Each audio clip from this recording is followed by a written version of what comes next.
News 18 ಡಿಜಿಟಲ್ಗೆ ಸ್ವಾಗತ. ನಾನು ಶಿವರಾಮ ಮಾಸುಂಡಿ.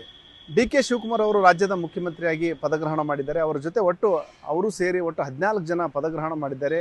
ಇದರ ಬೆನ್ನ ಹಿಂದೆ ಎರಡನೇ ಹಂತದ ಒಂದು ಸಚಿವ ಸಂಪುಟ ವಿಸ್ತರಣೆಯತ್ತ ಎಲ್ಲರ ಚಿತ್ತ ಹರಿದಿದೆ ಮತ್ತು ಸಚಿವಾಕಾಂಕ್ಷಿಗಳ ಪಟ್ಟಿ ದಿನೇ ದಿನೇ ಬೆಳಿತಾನೆ ಹೋಗಿದೆ. ಬೆಳ್ತಾನೆ ಹೊರಟಿದೆ.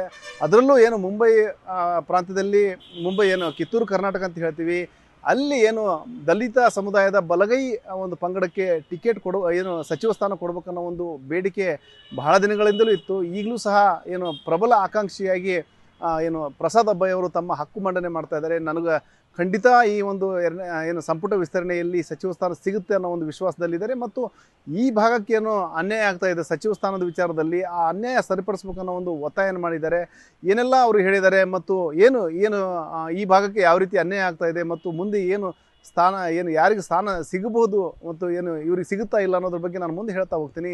ಅದಕ್ಕೂ ಮುಂಚೆ ನ್ಯೂಸ್ 18 ಯೂಟ್ಯೂಬ್ ಚಾನಲ್ ಸಬ್ಸ್ಕ್ರೈಬ್ ಮಾಡಿಲ್ಲ ಅಂದರೆ ಕೂಡಲೇ ಸಬ್ಸ್ಕ್ರೈಬ್ ಮಾಡಿ. ಜೊತೆಗೆ ಇನ್ಸ್ಟಾಗ್ರಾಮ್ ಇರ್ಬೋದು, ಫೇಸ್ಬುಕ್ ಪೇಜ್ನ ಫಾಲೋ ಮಾಡೋಕ್ಕೆ ನಾನು ರಿಕ್ವೆಸ್ಟ್ ಮಾಡ್ತಾ ಇದ್ದೀನಿ. ಅಬ್ಬಾಯಿ ಅವ್ರ ಬಗ್ಗೆ ಹೇಳ್ತಾ ಇದ್ದೆ. ಅವರು ಹುಬ್ಬಳ್ಳಿ ಧಾರವಾಡ ಪೂರ್ವ ವಿಧಾನಸಭಾ ಕ್ಷೇತ್ರದಿಂದ ಸತತ 3 ಬಾರಿ ಗೆಲುವು ಸಾಧಿಸಿದ್ದಾರೆ. SC ಕ್ಷೇತ್ರದಲ್ಲಿ ಹ್ಯಾಟ್ರಿಕ್ ಗೆಲುವು ಸಾಧಿಸಿದ್ರು ಸಹ ಅವ್ರಿಗೆ ಇದುವರೆಗೂ ಸಹ ಸಚಿವ ಸ್ಥಾನ ಒಲ್ದು ಬಂದಿಲ್ಲ. ಹೀಗಾಗಿ ಅವರು ಡಿ.ಕೆ. ಶಿವಕುಮಾರ್ ಆದಂಥ ಪ್ರಮಾಣ ವಚನ ಸ್ವೀಕರಿಸಿದ ಸಂದರ್ಭದಲ್ಲಿನೇ ತಾವೂ ಸಹ ಸಚಿವರು ಆಗ್ಬಹುದು ಅನ್ನೋ ಒಂದು ಲೆಕ್ಕಾಚಾರದಲ್ಲಿದ್ದರು. ಆದರೆ ಸದ್ಯಕ್ಕೆ ಬರೀ 14 ಜನ ಮಾತ್ರ ಪದಗ್ರಹಣ ಮಾಡಿರೋದ್ರಿಂದಾಗಿ ಎರಡನೇ ಹಂತದ ಒಂದು ಸಂಪುಟ ವಿಸ್ತರಣೆಯಲ್ಲಿ ತಮಗೆ ಸ್ಥಾನಮಾನ ಸಿಗುತ್ತೆ, ಸಚಿವ ಸ್ಥಾನ ಸಿಗುತ್ತೆ ಅನ್ನೋ ಒಂದು ವಿಶ್ವಾಸದಲ್ಲಿ ಅವರು ಪ್ರಸಾದ್ ಅಬ್ಬಾಯಿ ಅವರು ಇದ್ದಾರೆ. ಮತ್ತು ಅವರು ಮುಖ್ಯವಾಗಿ ಹೇಳ್ತಾ ಇರೋದಂದರೆ ಮುಂಬೈ ಅಂತ ಕಿತ್ತೂರು ಕರ್ನಾಟಕ ಅಂತ ಹೇಳ್ತೀವಿ, ಆ ಒಂದು ಕಿತ್ತೂರು ಕರ್ನಾಟಕದಲ್ಲಿ ದಲಿತ ಸಮುದಾಯದ ಒಂದು ಬಲಗೈ ಪಂಗಡಕ್ಕೆ ಕಳೆದ 3 ದಶಕಗಳಿಂದಲೂ ಸಹ ಒಂದು ಸಚಿವ ಸ್ಥಾನ ಕೊಟ್ಟಿಲ್ಲ. ಅಂದರೆ ಸುದೀರ್ಘವಾದ ಒಂದು 30 ವರ್ಷಗಳಿಂದಲೂ ಸಹ ಈ ಭಾಗಕ್ಕೆ ದಲಿತರಿಗೆ, ಅದರಲ್ಲೂ ಬಲಗೈ ಸಮುದಾಯಕ್ಕೆ ಪ್ರಾತಿನಿಧ್ಯತೆ ಸಿಕ್ಕಿಲ್ಲ. ಅಂದರೆ ಅಧಿಕಾರದಲ್ಲಿ ಅವಕಾಶಗಳು ಸಚಿವ ಸ್ಥಾನಮಾನದ ಅವಕಾಶಗಳು ಸಿಕ್ಕಿಲ್ಲ. ಹಾಗಾಗಿ ಆ ಒಂದು ಅನ್ಯಾಯ ಏನಾಗಿದೆ, ಆ ಒಂದು ಅನ್ಯಾಯ ಸರಿಪಡಿಸುವ ನಿಟ್ಟಿನಲ್ಲಿ ಒಂದಷ್ಟು ಪ್ರಯತ್ನಗಳನ್ನು ಹೈಕಮಾಂಡ್ ಮಾಡುತ್ತನ್ನೋ ಒಂದು ಭರವಸೆ ಅವ್ರದ್ದಾಗಿದೆ. ಮತ್ತು ನಾವು ಒಂದು ಪ್ರಾಂತವಾರ ನೋಡಿದ ಸಂದರ್ಭದಲ್ಲಿ ಹಿಂದೆ ಸಿದ್ದರಾಮಯ್ಯ ಅವರು ಹಿಂದಿನ ಅವಧಿಯಲ್ಲೂ ಸಹ ಮಹದೇವಪ್ಪ ಅವರು ಮಿನಿಸ್ಟರ್ ಇದ್ದರು, ಪ್ರಿಯಾಂಕ ಖರ್ಗೆ ಅವರು ಮಿನಿಸ್ಟರ್ ಇದ್ದರು, ಅಂದರೆ ಶ್ರೀನಿವಾಸ್ ಪ್ರಸಾದ್ ಅವರು ಮಿನಿಸ್ಟರ್ ಇದ್ದರು. ಈ ಹಿಂದಿನ ಅವಧಿಯಲ್ಲಿ ಪ್ರಸಕ್ತ ಸಿದ್ದರಾಮಯ್ಯ ಎರಡನೇ ಅವಧಿಗೆ CM ಆಗಿದ್ದರು. ಆ ಸಂದರ್ಭದಲ್ಲೂ ಸಹ ಮಹದೇವಪ್ಪ ಅವರು ಸಚಿವರಾಗಿದ್ದರು, ಜೊತೆಗೆ ಪ್ರಿಯಾಂಕ ಖರ್ಗೆ ಅವರು ಸಚಿವರಾಗಿದ್ದರು ಮತ್ತು ಹಲವಾರು ಒಂದು ದಲಿತ ನಾಯಕರಿಗೆ ಅವಕಾಶ ಸಿಕ್ಕಿತ್ತು. ಮತ್ತು ನಾವು ಮುಂಬೈ ಕಿತ್ತೂರು ಕರ್ನಾಟಕ ಅಂತ ಸಂದರ್ಭದಲ್ಲಿ ಅಲ್ಲಿ ಸೂಕ್ತ ಪ್ರಾತಿನಿಧ್ಯತೆ ಸಿಗ್ತಾ ಇಲ್ಲ ಅನ್ನೋ ಒಂದು ಮಾತು ಕೇಳಿ ಬರ್ತಾ ಇದೆ. ಅದರಲ್ಲೂ ವಿಶೇಷವಾಗಿ ಈ ಭಾಗದ ಒಂದು ಬಲಗೈ ಸಮುದಾಯ, ಅಂದರೆ ಹೊಲೆ ಬಲಗೈ ಅಂತ ಹೇಳ್ತೀವಿ, ಬಲಗೈ ಸಮುದಾಯಕ್ಕೆ ಪ್ರಾತಿನಿಧ್ಯ ಸಿಗ್ತಾ ಇಲ್ಲ. ಮತ್ತು ಪದೇ ಪದೇ ಮೈಸೂರು ಭಾಗಕ್ಕೆ ಅಥವಾ ಹೈದರಾಬಾದ್ ಕರ್ನಾಟಕಕ್ಕೆ ಒಂದು ಸಚಿವ ಸ್ಥಾನ ಕೊಡೋದಾದರೆ ಈ ಭಾಗದ ನಾಯಕರು ಏನು ಮಾಡ್ಬೇಕು ಅನ್ನೋ ಒಂದು ಪ್ರಶ್ನೆ ಅಂತೂ ಎದುರಾಗಿದೆ. ಮತ್ತು ಈ ಒಂದು ಇಡೀ ಒಂದು ಇದನ್ನು ನೋಡಿದಂಥ ಸಂದರ್ಭದಲ್ಲಿ ಇಲ್ಲಿ ಆರ್.ಬಿ. ತಿಮ್ಮಾಪುರ ಕಳೆದ ಬಾರಿ ಸಿದ್ದರಾಮಯ್ಯ ಅವರು CM ಇದ್ದಂಥ ಸಂದರ್ಭದಲ್ಲಿ ಆರ್.ಬಿ. ತಿಮ್ಮಾಪುರ ಅವರಿಗೆ ಸಚಿವ ಸ್ಥಾನ ಸಿಕ್ಕಿದ್ದು ಬಿಟ್ಟರೆ ಇಲ್ಲಿ ಈ ಭಾಗದಲ್ಲಿ ದಲಿತ ಸಮುದಾಯಕ್ಕೆ ಸಿಕ್ಕಿರಲಿಲ್ಲ. ಆರ್.ಬಿ. ತಿಮ್ಮಾಪುರ ಅವರು ಎಡಗೈ ಪಂಗಡಕ್ಕೆ ಸೇರೋದ್ರಿಂದಾಗಿ ಅಲ್ಲಿ ಅವ್ರಿಗೆ ಕೊಟ್ಟಿರ್ಬೋದು. ಆದರೆ ನಮ್ಮ ಬಲಗೈ ಸಮುದಾಯಕ್ಕೆ ಇದುವರೆಗೂ ಸಹ 30 ವರ್ಷಗಳಿಂದಲೂ ಸಹ ನಾವು ಕಾಯ್ತಾ ಇದ್ದೀವಿ ಅನ್ನೋ ಒಂದು ಪ್ರಶ್ನೆ ಇಲ್ಲಿನ ನಾಯಕರದಾಗಿದೆ. ಮತ್ತು ಇಲ್ಲಿ ಒಂದು ಆ ಒಂದು ದಲಿತ ಸಮುದಾಯದಲ್ಲಿ ಎಡಗೈ ಬಲಗೈ ಅಂತ ನಾವು ವಿಚಾರ ಮಾಡೋಂಥ ಸಂದರ್ಭದಲ್ಲಿ ಒಂದು ಅತಿ ಹೆಚ್ಚು ಒಂದು ಕಾಂಗ್ರೆಸ್ಗೆ ಸಪೋರ್ಟ್ ಮಾಡ್ತಾ ಇರೋದಂಥವು ಸಮುದಾಯ ಅಂದರೆ ದಲಿತ ಸಮುದಾಯದ ಒಂದು ಬಲಗೈ ಪಂಗಡ, ಒಂದು ಮಲ್ಲಿಕಾರ್ಜುನ ಖರ್ಗೆ ಅಥವಾ ಮತ್ತು ಮೊದಲಾದ ನಾಯಕರ ಕಾರಣಕ್ಕಾಗಿ ಈ ಭಾಗದಲ್ಲಿ ಅಥವಾ ಇಡೀ ಒಂದು ಉತ್ತರ ಕರ್ನಾಟಕದಲ್ಲಿ ಕಾಂಗ್ರೆಸ್ಗೆ ಹೆಚ್ಚು ಒಲವು ವ್ಯಕ್ತಪಡಿಸಿದ್ದು, ಹೆಚ್ಚು ಕಳೆದ ಚುನಾವಣೆಯಲ್ಲಿ ಬೆಂಬಲ ವ್ಯಕ್ತಪಡಿಸಿದ್ದು ಬಲಗೈ ಸಮುದಾಯದವರು ಅನ್ನೋ ಒಂದು ಮಾತು ಆ ಸಮುದಾಯದ ಮುಖಂಡರದ್ದಾಗಿದೆ. ಹಾಗಾಗಿ ಒಂದು ಸಚಿವ ಸ್ಥಾನದ ಒಂದು ಪ್ರಾತಿನಿಧ್ಯತೆಯಲ್ಲಿ ಆ ಒಂದು ಬಲಗೈ ಸಮುದಾಯಕ್ಕೆ ಅವಕಾಶ ಮಾಡಿಕೊಡ್ಬೇಕು ಅನ್ನೋದು ಡಿಮ್ಯಾಂಡ್ ಇದೆ. ಆದರೆ ಈಗ ಸದ್ಯಕ್ಕೆ ಜಿ ಪರಮೇಶ್ವರ್ ಅವರು ಅದೇ ಬಲಗೈ ಪಂಗಡಕ್ಕೆ ಸಂಬಂಧಪಟ್ಟಂಗೆ ಜಿ ಪರಮೇಶ್ವರ್ ಅವರು ಮತ್ತು ಪ್ರಿಯಾಂಕ ಖರ್ಗೆ ಅವರು ಈಗ ಸಚಿವರಾಗಿ ಪದಗ್ರಹಣ ಮಾಡಿದ್ದಾರೆ. ಇಲ್ಲಿ ಎಡಗೈ ಸಮುದಾಯದಲ್ಲಿ KH ಮುನಿಯಪ್ಪ ಅವರು ಸಚಿವ ಸ್ಥಾನ ಪಡ್ಕೊಂಡಿದ್ದಾರೆ. ಆದರೆ ಈಗ ಪ್ರಾಂತ್ಯವಾರ ನೋಡೋಂಥ ಸಂದರ್ಭದಲ್ಲಿ ಈ ಭಾಗಕ್ಕೆ ಕಿತ್ತೂರು ಕರ್ನಾಟಕಕ್ಕೆ ಆ ಒಂದು ನಿಟ್ಟಿನಲ್ಲಿ ರಾಜಕೀಯ ಪ್ರಾತಿನಿಧ್ಯ ಸಿಗಬೇಕನ್ನೋ ಒಂದು ಮಾತು ಕೇಳಿ ಬರ್ತಾ ಇದೆ. ಖಂಡಿತವಾಗಿ ಕೂಡ 100% 100% ನನಗೆ ವಿಶ್ವಾಸ ಇದೆ. 20 ಮೇಲೆ 2ನೇ ಪಟ್ಟಿ ಬಿಡುಗಡೆ ಆಗ್ತದೆ.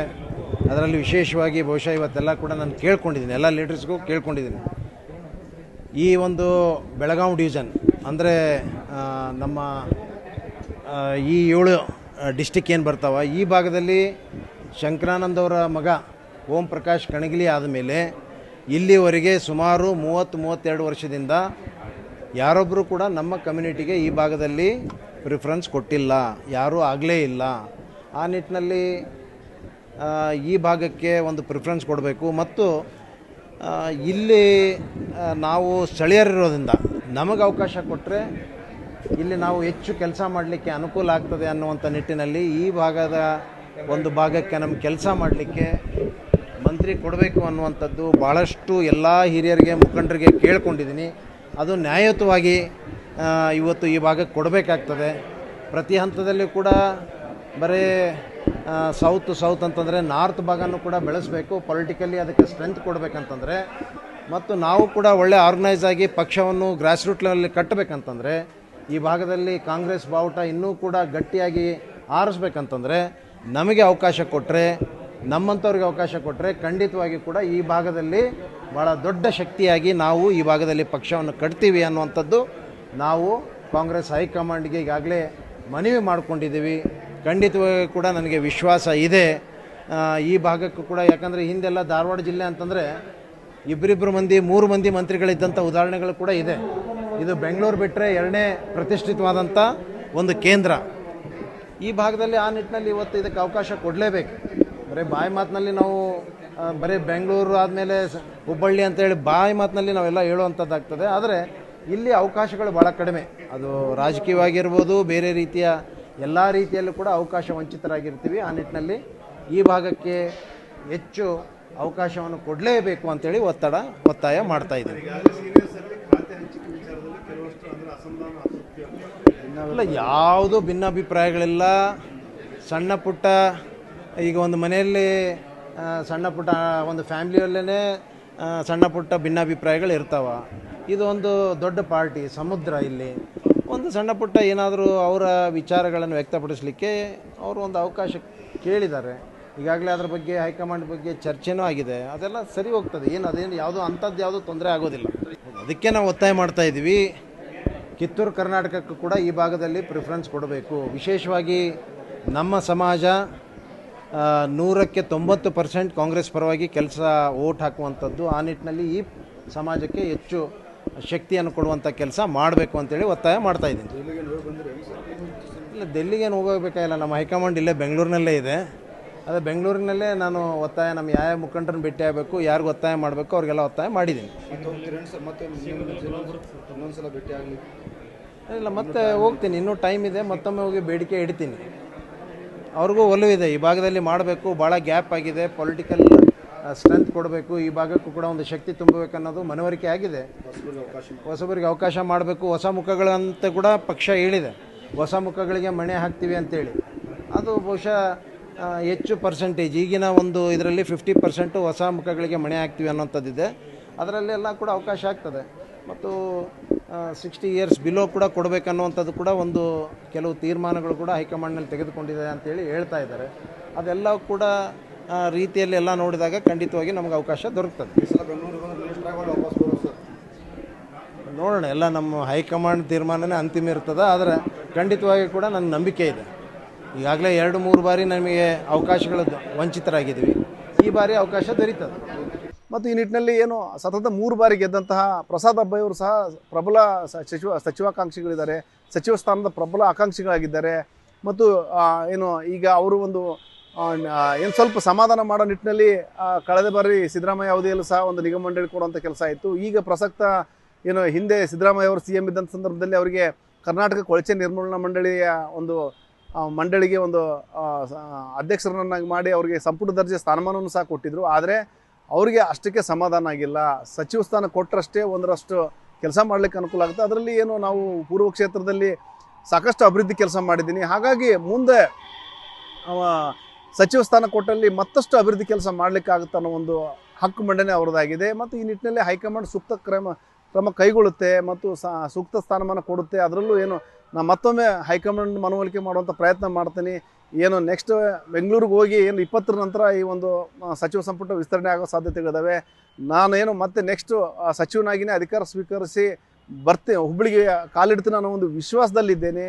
ಆ ನಿಟ್ಟಿನಲ್ಲಿ ನನ್ನ ಆಸೆನ ಈಡೇರಿಸುವಂಥ ಕೆಲಸವನ್ನು ಹೈಕಮಾಂಡ್ ಮಾಡುತ್ತೆ ಅನ್ನೋ ಒಂದು ಭರವಸೆ ಪ್ರಸಾದ್ ಅಬ್ಬಾಯಿ ಅವ್ರದ್ದಾಗಿದೆ. ಮತ್ತು ಈ ನಿಟ್ಟಿನಲ್ಲಿ ಅವರ ಬೆಂಬಲಿಗರು ಸಹ ಏನು ಹುಬ್ಬಳ್ಳಿ, ಧಾರವಾಡ ಇರ್ಬೋದು ಮತ್ತು ರಾಜ್ಯದ ಬೇರೆ ಬೇರೆ ಕಡೆ ಸಹ ಪ್ರತಿಭಟನೆಗಳನ್ನ ಮಾಡ್ತಾಯಿದ್ದಾರೆ. ವಿಶೇಷವಾಗಿ ಪ್ರಸಾದ್ ಅಬ್ಬಾಯಿ ಅವರಿಗೆ ಮಿನಿಸ್ಟರ್ ಮಾಡ್ಬೇಕನ್ನೋ ಒಂದು ಒತ್ತಡಗಳನ್ನ ಹಾಕ್ತಾ ಇದ್ದಾರೆ. ಆ ಒತ್ತಡ ಎಷ್ಟರ ಮಟ್ಟಿಗೆ ಫಲ ಕೊಡುತ್ತೆ ಮತ್ತು ಈ ಒತ್ತಡಕ್ಕೆ ಕಾಂಗ್ರೆಸ್ ಹೈಕಮಾಂಡ್ ಮಣಿಯುತ್ತಾ ಅಥವಾ ಅವ್ರ ಸೀನಿಯಾರಿಟಿಗೆ ಆದರೂ ಬೆಲೆ ಕೊಡುತ್ತಾ ಅನ್ನೋ ಒಂದು ಪ್ರಶ್ನೆ ಅಂತೂ ಎಲ್ಲರ ಮುಂದೆ ಇದೆ. ಈ ನಿಟ್ಟಿನಲ್ಲಿ ಹೈಕಮಾಂಡ್ ಏನು ನಿರ್ಣಯ ಕೈಗೊಳ್ತಾ ಅನ್ನೋದನ್ನ ಕಾದು ನೋಡಬೇಕಾಗಿದೆ. ಶಿವರಾಮ್ ಮಸಂಡಿ, ನ್ಯೂಸ್ 18 ಹುಬ್ಬಳ್ಳಿ. ನಿರ್ಭೀತ, ನಿಷ್ಪಕ್ಷಪಾತ, ವಿಶ್ವಾಸಾರ್ಹ ಸುದ್ದಿಗಳಿಗೆ ಮತ್ತೊಂದು ಹೆಸರಾಗಿರುವಂತ ನ್ಯೂಸ್ 18 ಕನ್ನಡ ಈಗ ಆಪ್ನಲ್ಲೂ ಲಭ್ಯವಿದೆ. ದಯವಿಟ್ಟು ಇಲ್ಲಿರುವಂತ QR ಕೋಡ್ ಸ್ಕ್ಯಾನ್ ಮಾಡಿಕೊಂಡು ಆಪ್ ಡೌನ್ಲೋಡ್ ಮಾಡೋದಕ್ಕೆ ಮರಿಬೇಡಿ. ನಿಮ್ಮ ಬೆಂಬಲ ಹೀಗೆ ಸದಾ ನಮ್ಮೊಂದಿಗಿರಲಿ. ಧನ್ಯವಾದ.